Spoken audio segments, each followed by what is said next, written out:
How can one bold kiss at an anniversary dinner lead to a life-changing legal showdown?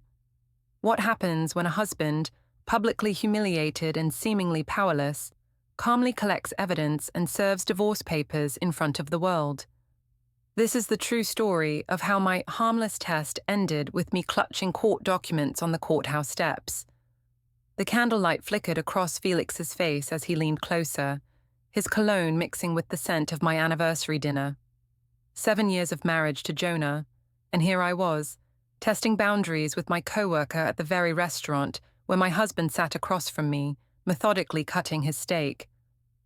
"You look incredible tonight, Rumma," Felix whispered, his hand finding mine on the white tablecloth. "That dress is absolutely stunning." I glanced at Jonah, who hadn't looked up from his plate in 10 minutes. My husband, the high school math teacher, who treated our anniversary like a parent-teacher conference.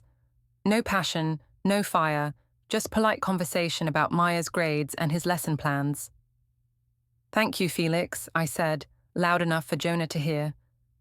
"It's nice when someone notices the effort." Felix's thumb traced circles on my palm. "Jonah's a lucky man. If you were mine, I'd never take my eyes off you." Finally, Jonah looked up. His brown eyes met mine with that familiar expression of quiet disappointment. Not anger, not jealousy, just resigned sadness that made my chest tighten with frustration. "Rumma," Jonah said softly, "maybe we should—" "Should what?" I interrupted, my voice carrying across our corner booth. "Should pretend everything's perfect? Should act like we're some fairy tale couple?" Felix squeezed my hand. "You deserve better than being ignored, beautiful." The wine had loosened my tongue and sharpened my need for validation. Here was Felix, successful marketing consultant, telling me I was beautiful while my own husband sat there like a statue. When Felix leaned in, his lips inches from mine, I didn't pull away. "Don't like it?" I asked Jonah as Felix's lips brushed against mine. The kiss was soft, brief, but deliberate. "Then divorce me." The restaurant seemed to pause. Our waiter, approaching with dessert menus, stopped mid-step. The couple at the next table turned to stare. Jonah's face went completely still, his fork suspended halfway to his mouth. "Rumma," he said quietly, setting down his utensil with precise care. "We should go." "No," I said, emboldened by Felix's hand on my thigh. "We should stay and enjoy ourselves. Felix appreciates good company." Felix chuckled, but I caught him glancing nervously at Jonah. "Maybe we should—" "Should what?" I laughed, the sound too loud in the suddenly quiet restaurant. "Should worry about his feelings? I'm 33 years old, Felix. I can kiss whoever I want." Jonah stood slowly, pulling out his wallet. He placed exact change on the table, including tip, then looked at me with those sad brown eyes. "I'll wait in the car," he said simply. As he walked away, I felt a rush of power mixed with something else, something that felt uncomfortably like shame. But Felix's hand was warm on mine, and the other diners were still watching, and I wasn't about to back down now. "He's so dramatic," I told Felix, loud enough for our audience. "You'd think I committed murder instead of showing a little affection." Felix's smile seemed forced now. "Maybe we should call it a night, Rumma. I don't want to cause problems in your marriage." "What problems?" I pulled out my phone and snapped a selfie, Felix's hand still visible on mine. "We're just friends having dinner. If Jonah can't handle that, it's his problem." But as I posted the photo to Instagram with the caption, "Great company makes everything better. Danari anniversary dinner, Danai blessed," I noticed Jonah through the window, sitting in our Honda Civic with his hands folded in his lap, staring straight ahead. Something cold settled in my stomach, but I pushed it away. I was done being the dutiful wife who dimmed her light for everyone else's comfort. The notification ping started before I even got home. Instagram likes, comments, shares. The photo was getting more attention than anything I'd posted in months. By the time Jonah and I pulled into our apartment complex in complete silence, the image had been shared to the non-profits group chat. 57 likes already, I announced, breaking the tension as we climbed the stairs to our second-floor apartment. People appreciate authenticity, Jonah. He unlocked our door without responding, holding it open for me with the same polite courtesy he'd shown for 7 years. Maya was asleep at my mother's house, giving us privacy I suddenly wasn't sure I wanted. "You're really not going to say anything?" I demanded, following him to our bedroom. "You're just going to give me the silent treatment like a child?" Jonah sat on the edge of our bed, removing his dress shoes with methodical precision. "What would you like me to say, Rumma?" "I don't know. Something. Get angry, get jealous, show some emotion for once in your life." He looked up at me then, and for a moment I saw something flicker across his features. Pain, maybe, or resignation. "Would that make you happy?" he asked quietly, "if I yelled and made a scene?" "It would make me feel like you care." "I do care." He stood, unbuttoning his shirt with the same careful movements. "That's why I'm trying to figure out what you need from me." "I need you to fight for me." The words erupted before I could stop them. "I need you to act like losing me would matter." Jonah paused, his shirt half unbuttoned. "Is that what this is about? You want me to fight Felix?" "I want you to fight for us." "By doing what exactly? Making a scene in a restaurant? Threatening another man? Is that the kind of husband you want me to be?" His calmness was infuriating. "I want you to be anything other than this. This robot who treats our marriage like a math equation."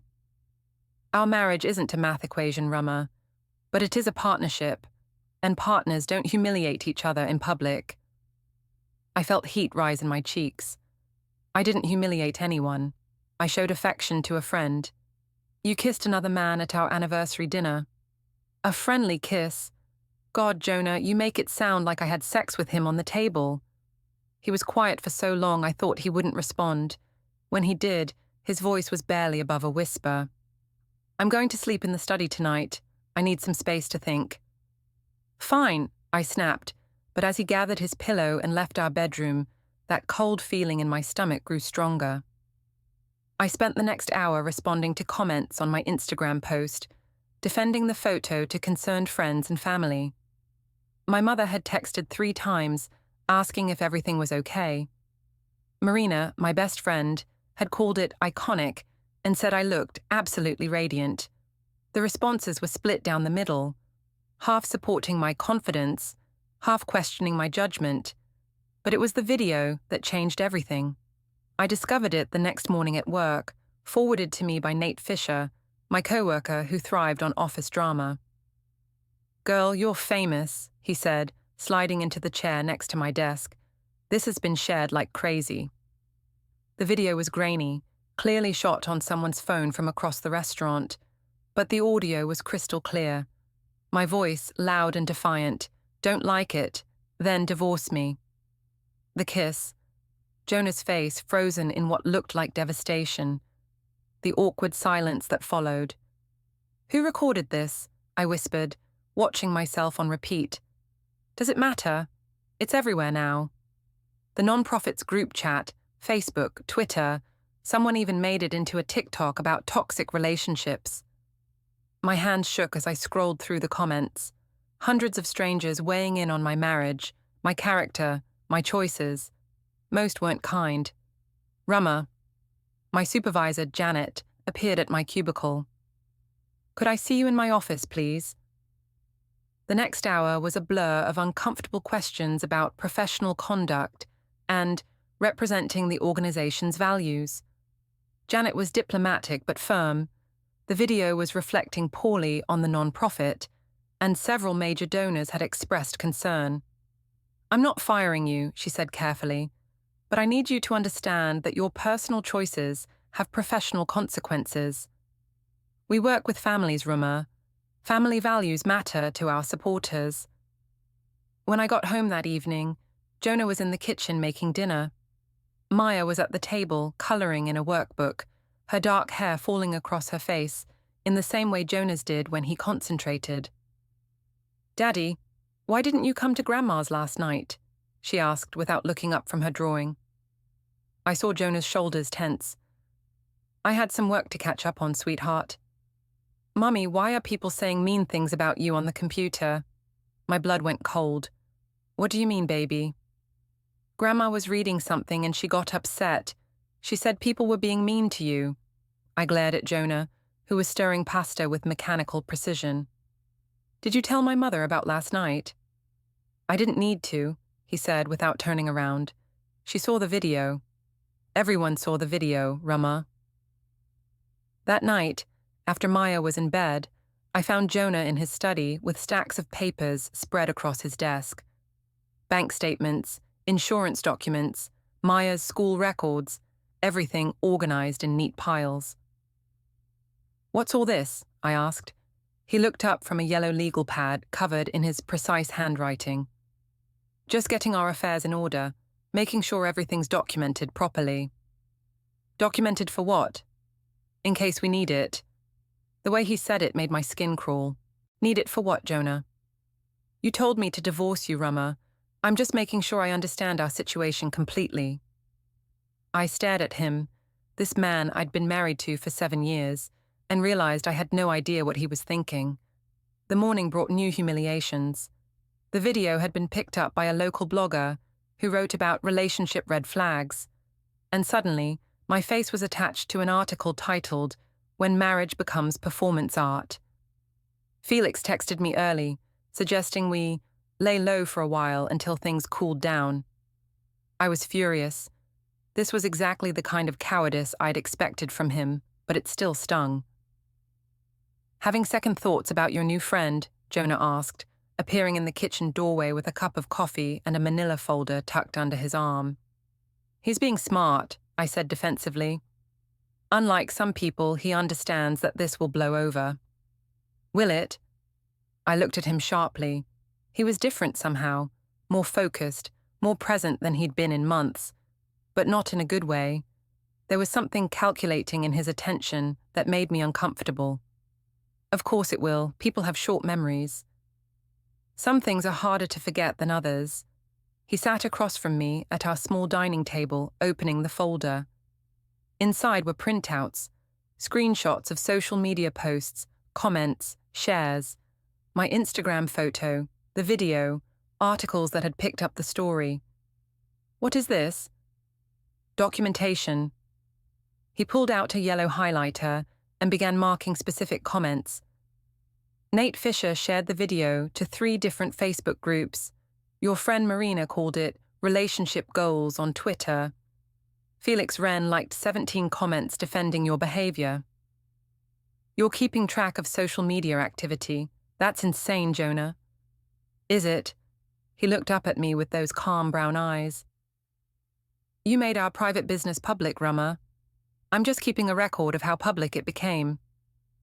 I felt a chill run down my spine. A record for what? For understanding what happened, for having the facts straight when people ask questions. What people? What questions? But he was already back to his highlighting, methodically marking dates and timestamps with the same precision he brought to grading math tests. At work, the whispers followed me everywhere.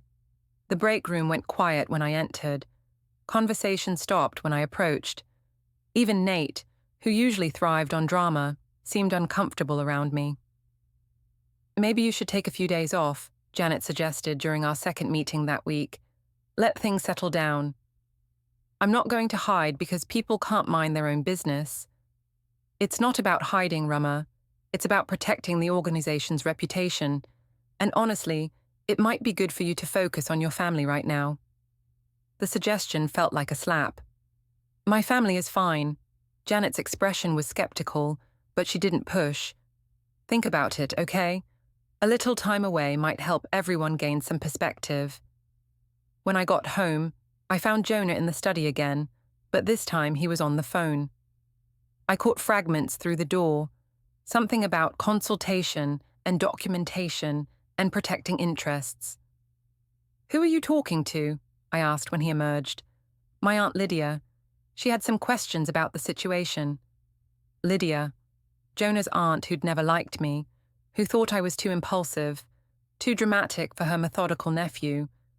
The accountant who organized her spice rack alphabetically and sent Maya birthday cards with savings bonds instead of toys. What kind of questions? Practical ones. He walked past me toward the kitchen, where I could hear Maya chattering to herself while she played. She's concerned about how this might affect Maya. Affect Maya how? She's 7 years old, she doesn't understand any of this. Jonah paused in the doorway. She understands more than you think. She asked me today why Mommy was angry all the time. The words hit like a physical blow. I'm not angry all the time. Aren't you? That evening I called Felix. We met at a coffee shop downtown, far from our neighborhood and the non-profit office. He looked nervous, checking his phone constantly and glancing around as if expecting paparazzi. This is ridiculous, I said, stirring my latte with more force than necessary. We're acting like criminals because I kissed you at dinner. Rumma, that video has been viewed thousands of times. My boss asked me about it. My mother saw it on Facebook. So what? We're both adults. You're married, you have a kid. This isn't just about us anymore. I stared at him across the small table, this man who'd been whispering sweet words in my ear just days ago.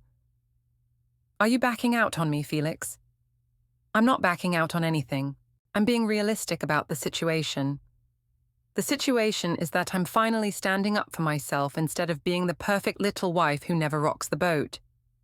And how's that working out for you? The question hung in the air between us. I wanted to snap back, to defend my choices, but the truth was that everything was falling apart. Work was uncomfortable, my family was walking on eggshells, and Jonah had become this strange, methodical version of himself that I didn't recognize. It's working out fine, I said finally. Better than fine. I feel alive for the first time in years. But even as I said it, I wasn't sure I believed it. When I got home, Jonah was helping Maya with her homework at the kitchen table. They looked up when I entered, and I was struck by how similar their expressions were. Cautious, watchful, as if they weren't sure what version of me they were getting. How was coffee with Felix? Jonah asked mildly. I froze. How did you... You posted about it on Instagram. Sometimes you need good friends and good coffee. He turned back to Maya's worksheet. The location tag showed you were at Grind Coffee downtown. Maya looked between us with wide eyes. Are you and Daddy fighting? No, sweetheart, I said quickly. We're just talking. Grown-up talking sounds scary, she said in a small voice. That night, I found Jonah's study door locked for the first time in our marriage. When I knocked, he called out that he was working and needed quiet. Through the door, I could hear the printer running, papers shuffling, the soft click of his calculator. I stood there for a long time, listening to the sounds of my husband documenting the destruction of our marriage with the same careful attention he gave to everything else in his life. Sunday dinner at my mother's house had always been sacred, a weekly tradition where Maya could play with her grandmother while the adults caught up over Rosa's famous lasagna. But this week, the atmosphere was thick with unspoken tension. You look tired, Mija, my mother said, studying my face as she handed me a glass of wine. Are you sleeping? I'm fine, Mum. I avoided her knowing gaze, focusing instead on Maya, who was showing Jonah her latest drawing. It was a picture of our family, but something was off about the proportions. Jonah's figure was smaller than usual, colored in gray instead of her typical bright colors. That's beautiful, sweetheart, Jonah said, but I caught the way his jaw tightened as he studied the image. Daddy looks sad in my picture, Maya announced matter-of-factly. I tried to make him happy with yellow, but it didn't look right. Rosa set down her wine glass with a sharp clink. Maya, why don't you go wash your hands for dinner? Once Maya was out of earshot, my mother turned to me with the expression I'd been dreading all week. Rumma, we need to talk about what's been happening. Mom, please don't. I've seen the video. Everyone's seen the video. Mrs. Patterson from next door asked me if you were getting divorced. I felt my cheeks burn. Mrs. Patterson should mind her own business. When you make a spectacle of yourself in public, it becomes everyone's business. Rosa's voice was sharp with disappointment. What were you thinking? Kissing another man in front of your husband? I was thinking that maybe I deserved to feel appreciated for once in my life. Jonah had been silent through this exchange, but now he spoke quietly. Rosa, maybe we should focus on dinner. Maya will be back any minute. No, my mother said firmly. This needs to be said. Rumma, I raised you better than this. Marriage isn't about feeling appreciated every moment. It's about building something together, through good times and bad. Easy words from someone whose husband left when things got difficult. The silence that followed was deafening. Rosa's face went pale, and I immediately regretted the words, but my pride wouldn't let me take them back. Your father left because he was a coward, Rosa said finally, her voice steady despite the hurt in her eyes. But I never gave him a reason to question my loyalty. I never humiliated him in front of strangers. I didn't humiliate anyone. I showed affection to a friend. You kissed another man and told your husband to divorce you, in public, on camera. Each word was precise, cutting. How is that not humiliation? Maya's footsteps on the stairs interrupted the argument.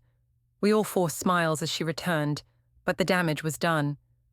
Dinner was a stilted affair, with Maya chattering to fill the uncomfortable silences while the adults pushed food around their plates. After dinner, while Maya played in the living room, I overheard Jonah and my mother talking quietly in the kitchen. She's not herself, Rosa was saying. This isn't the daughter I raised. People change, Jonah replied.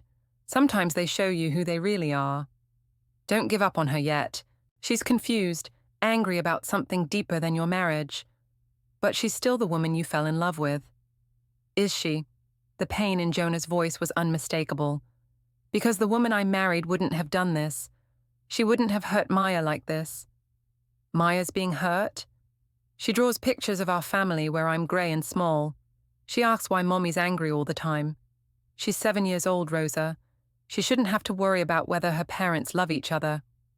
I pressed myself against the wall, heart pounding, as I listened to them discuss my failures as a mother and wife. What are you going to do? Rosa asked. What I have to do, what's best for Maya. And Rumma made her choice when she kissed Felix in that restaurant. Now she has to live with the consequences. The drive home was silent except for Maya's sleepy humming in the back seat. When we got to our apartment, Jonah carried our daughter to bed while I sat in the living room, staring at my phone. The video had been shared again, this time with commentary from a relationship blogger who used our marriage as an example of toxic attention-seeking behavior. The comments were brutal. Strangers dissecting my character, my appearance, my worth as a wife and mother. Some defended me, calling me brave for standing up to a controlling husband, but most were harsh in their judgment. When Jonah emerged from Maya's room, he found me crying over my phone. They're calling me a narcissist, I whispered. They're saying Maya deserves better parents. He sat down beside me on the couch but didn't touch me. Maybe you should stop reading the comments. I can't. It's like watching a car crash. I can't look away. Then delete the accounts. Step away from social media for a while. And let them win. Let them think they're right about me. Rumma. His voice was gentle but firm. They are right about some things. I looked at him through my tears. Like what? Like the fact that you're more concerned about strangers' opinions than your daughter's well-being. Like the fact that you kissed another man and then blamed me for not reacting the way you wanted. I never blamed you. You said I was dramatic. You said I was overreacting. You told me to divorce you because I wouldn't fight another man over you. He stood up, running his hands through his hair. What did you want from me, Rumma? What would have made you happy? I wanted you to care. I wanted you to show some emotion. I did care. I cared so much that I didn't make a scene in front of all those people. I cared so much that I paid our bill and waited in the car instead of embarrassing you further. I cared so much that I've spent this week trying to figure out how to save our marriage instead of just walking away. The words hit me like slaps. Save our marriage? By documenting everything I do, by keeping files on me like I'm some kind of criminal. by protecting Maya when this all falls apart. The finality in his voice made my blood run cold. When it falls apart, not if. Jonah looked at me for a long moment, and I saw something die in his eyes. You kissed another man, Rumma. You told me to divorce you. You've spent a week defending those choices instead of apologizing for them. What exactly am I supposed to save? He walked toward the study, then paused at the doorway. I'm filing for divorce tomorrow. My lawyer says I have enough documentation to request primary custody, given the circumstances. Maya needs stability, and right now, you're not providing that. The words didn't register at first. You're bluffing. I don't bluff, Rumma. You know that about me. As he closed the study door behind him, I heard the lock click into place, sealing away whatever remained of our marriage. The next morning, Jonah was gone before I woke up. His side of the bed was made with military precision, and there was a note on the kitchen counter. Taking Maya to school. We'll pick her up too. We need to talk when I get home. J. I called in sick to work, unable to face another day of whispered conversations and pitying looks. Instead, I spent the morning pacing our apartment, trying to process what Jonah had said the night before. Divorce. Primary custody. The words felt surreal, like dialogue from someone else's life. Felix texted around noon. Heard through the grapevine that things are getting serious. You okay? I stared at the message for 20 minutes before responding. Meet me at Grind Coffee. I need to talk. He was already there when I arrived, sitting in a corner booth with his laptop open, looking every inch the successful marketing consultant in his tailored shirt and expensive watch. But when he saw me, his expression shifted to something like alarm. Jesus, Rumma, you look terrible. Thanks, that's exactly what I needed to hear right now. He closed his laptop and leaned forward. What's going on? Nate said something about lawyers. Jonah's filing for divorce. He wants primary custody of Maya. Felix was quiet for a long moment, processing this information. Shit, I'm sorry. I didn't think it would go this far. Didn't think what would go this far? The kiss? Or the part where you encouraged me to keep pushing boundaries? I never encouraged you to do anything. You made your own choices. The deflection stung, but I pressed on. What happens now? With us, I mean. Felix shifted uncomfortably. Rumma, I think we need to be realistic here. You're going through a divorce, dealing with custody issues. Maybe this isn't the best time to start something new. Start something new? Felix, I blew up my marriage for you. You blew up your marriage for yourself, he corrected. I was just there. I stared at him across the table, seeing him clearly for the first time. The charm, the flirtation, the whispered compliments. It had all been surface level, a game he played because it was easy and I was available. Now that there were real consequences, real complications, he was backing away as fast as he could. You're abandoning me. I'm being practical. You need to focus on your family, work things out with your husband if you can. I'm not going to be the reason your daughter loses her father. My daughter isn't losing her father. Jonah would never, wouldn't he? Felix pulled out his phone and showed me a screenshot from the non-profits group chat. It was a photo of Jonah at Maya's school pickup line, looking tired and drawn. The caption, posted by someone I didn't recognize, read, "Poor guy, can't imagine what he's going through." People are talking, Rumma, and not just about you. They're feeling sorry for him, seeing him as the victim in all this. If this goes to court, which side do you think a judge will take? The question haunted me all the way home. When I got to our apartment, I found Jonah in the kitchen, making Maya's favorite grilled cheese sandwiches. Our daughter was at the table, coloring another family picture, this one showing just her and Jonah, with a third figure that might have been me colored so lightly it was barely visible. "Daddy, why is Mommy sad all the time now?" Maya asked without looking up from her drawing. Jonah glanced at me, then knelt beside Maya's chair. "Sometimes grown-ups have big feelings that are hard to handle, sweetheart. It's not your fault when adults are sad." "But I want to help. I want our family to be happy again." The innocence in her voice broke something inside me. This beautiful little girl, worried about adult problems she couldn't understand, trying to fix something that might be beyond repair. "Maya," I said, sitting down beside her, "Mommy and Daddy are working through some things, but we both love you very much. That will never change." She looked up at me with Jonah's serious brown eyes. "Are you going to live somewhere else like Tommy's mum did?" The question hit like a punch to the gut. Tommy, a boy in her class whose parents had divorced last year. Maya had asked questions then about why some families lived in different houses, and I'd reassured her that our family was solid, permanent. "I don't know, baby," I said honestly, "but no matter what happens, you'll always have both of us." After Maya went to bed, Jonah and I sat in the living room like strangers. He had a manila folder in his lap, thicker now than the one I'd seen earlier in the week. "I saw a lawyer today," he said without preamble.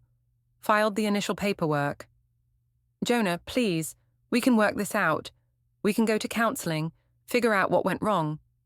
"What went wrong is that you kissed another man and told me to divorce you, in public, on camera.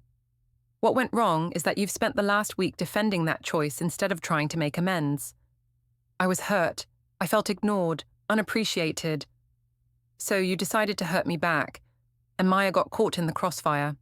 He opened the folder, revealing photographs, printed social media posts, bank statements, school records, everything organized with the same methodical care he brought to his teaching. "I don't want to destroy you, Rumma. I just want to protect our daughter from the chaos you've created." "Chaos I've created? You're the one filing for divorce. You told me to, multiple times.